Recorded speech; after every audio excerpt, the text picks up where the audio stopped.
साहेब माझ्या घरी आले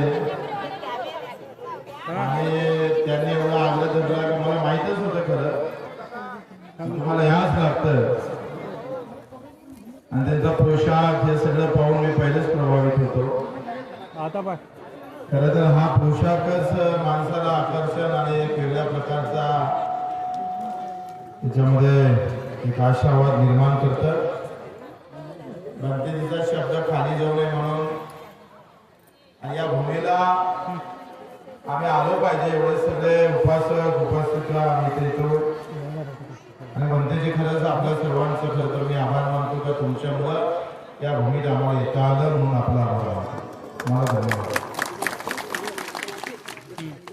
ज्यांनी 35, 20, 25 वर्ष पूज्य या सगळ्या इथे उपासना केली ते पूज्य भंतेजी ज्ञानज्योतीजी, आमचे मार्गदर्शक जोगेंद्रजी कवाडीजी, प्रवीणजी हेंगवेजी जे आमचे संपर्क प्रमुख आहे, केतनजी, शेरखा पठाण वरती चढता चढता कोणी नमस्कार म्हणत होतं, कोणी जय भीम म्हणत होते, कोणी राम राम म्हणत होतं, काही नारे बाबासाहेब आंबेडकर की जय म्हणत होतं, काही नारे छत्रपती शिवाजी महाराज की जय म्हणत होते, महात्मा ज्योतिबा फुले की जय म्हणत होते.